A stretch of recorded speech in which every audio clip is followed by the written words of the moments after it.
আপনারা দেখছেন ইতিহাস, পর্যটন ও তথ্যভিত্তিক ধারাবাহিক চলার পথে অরুণ কুমারের সাথে।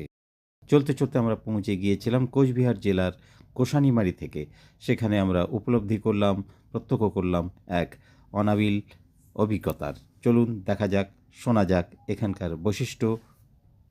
এই কামতেশ্বরী সেতুর উপর দিয়ে গোসানিমারির দিকে যাব, সিতাই হয়ে পেরিয়ে এলাম, চলেছি আমরা এই কামতেশ্বরী সেতু পেরিয়ে গোসানিমারির দিকে। মানসাই নদীর উপরে সেতু রয়েছে।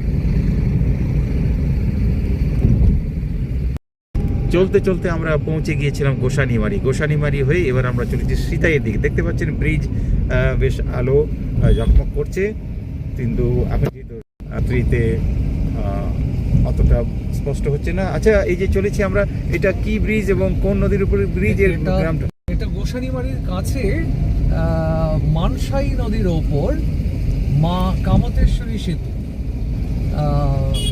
এই সেতু মূলত সিতাই ব্লককে যুক্ত করেছে মহকুমার অন্যান্য ব্লকের সাথে। সিতাই বিচ্ছিন্ন ব্লক ছিল দিনহাটা মহকুমার, কিন্তু এই ব্রিজ হওয়ার ফলে সিতাই জুড়ে গেছে দিনহাটা মহকুমার অন্যান্য ব্লকগুলোর সাথে, এবং সিতাইয়ের সাথে জেলা শহর কোচবিহারের যোগাযোগ সহজতর হয়েছে।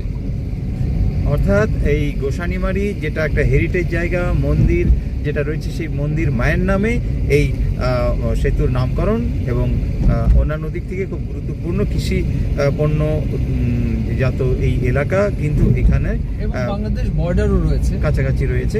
তো পর্যটনের দিক থেকে একটা অন্যতম ডেস্টিনেশন হতে পারে যদি সব ঠিকঠাক থাকে এবং একটা উপযুক্ত পরিকল্পনা নেওয়া হয়। আপনার আমাদের সঙ্গে থাকুন, আমরা ফিরে আসবো আরও নতুন নতুন বিষয় নিয়ে।